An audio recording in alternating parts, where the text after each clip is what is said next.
I was featured in the National Federation of the Blind. I wrote an article called "I'm Waiting to Go Blind," and they picked it up and printed it in their Braille Monitor magazine.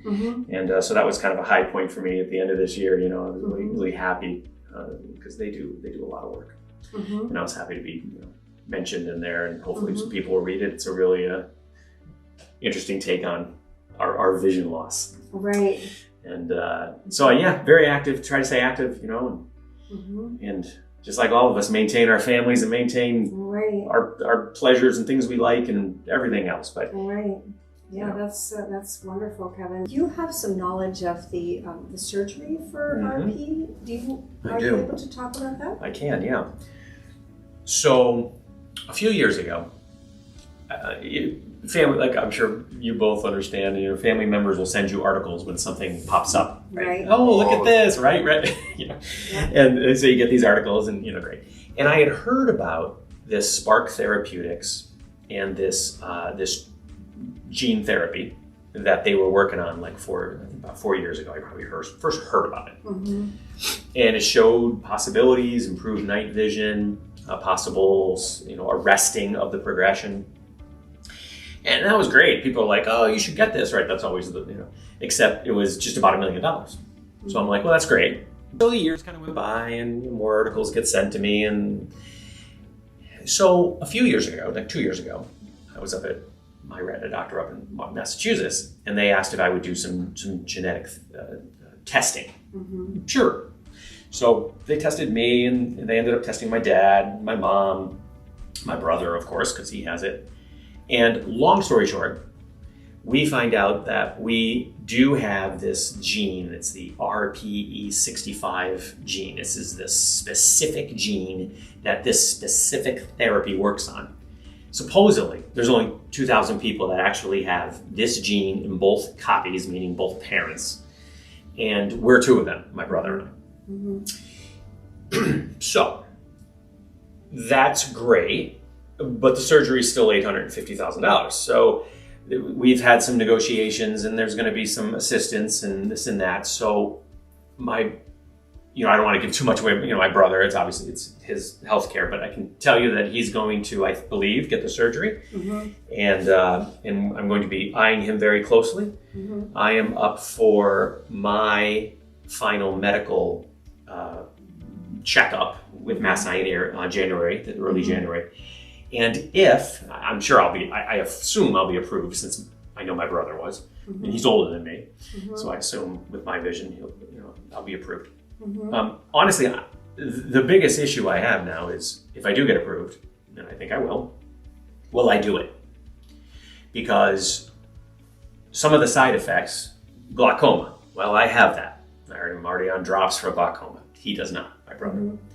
Cataracts. I have the beginning of cataracts. He does not have that. And the third one is complete blindness, loss of central vision. Now that's a problem.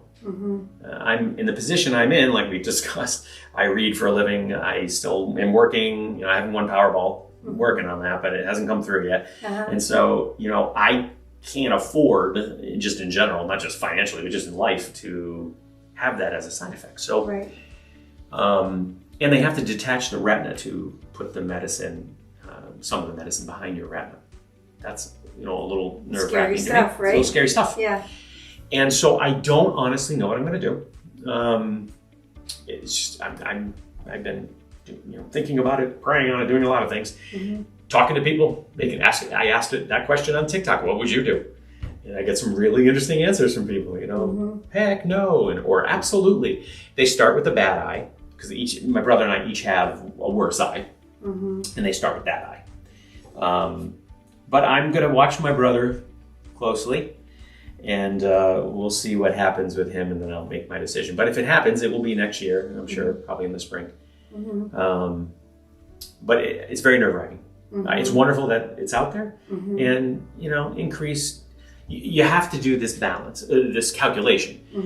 Okay, I'm 53, right? How long am I going to live? No idea, of course. What's the vision loss? Will it pick up 3% a year or so? Okay, what does that mean? If I live to 100, when will all my vision really just get to a point where I can't do anything with reading, or maybe I have to use technology to do it. But when will that happen versus getting the surgery and the risk of possible side effects that could be devastating, devastating. And I'm a little nervous because I already have glaucoma and cataracts, whereas my brother, for some reason, does not. And so it's like I already have 2 out of 3. I'm not. I really don't want to push the issue, but then again, how long are you going to live versus the benefits of possibly getting a surgery? Right. I don't have the answer. Yeah. It's hard. Well, it's awesome that there's an option developing. Oh, and, yeah. 5 years from now, 10 years from now, who knows how it will have progressed. That's right. And it's fantastic that these companies are doing this. Luck of the draw that we are so spot on for what they're looking for, and that's great. And they've been nothing but fantastic. The companies involved, Mass Ioneer, the company that created it, they've been excellent. It's just a big personal decision, one of those. There's just no easy answer. Right. There's no easy answer. Right. But I do know that if I do get the surgery and I lose all my vision, the remaining central vision, I know life isn't over. Right. It's my own message, and I have to kind of abide by it. Right. It'll be an adjustment like everything else in life. Right. Yeah. I understand for sure. Yeah. It's serious business, though. Oh man. Yeah. I lose sleep over it. It's just a challenge. Yeah. Unfortunately, there's this little tiny part of me that says, "Oh, I hope they medically don't clear me, because then I don't have to make the decision." Yeah. Because it's such a tough decision. Right.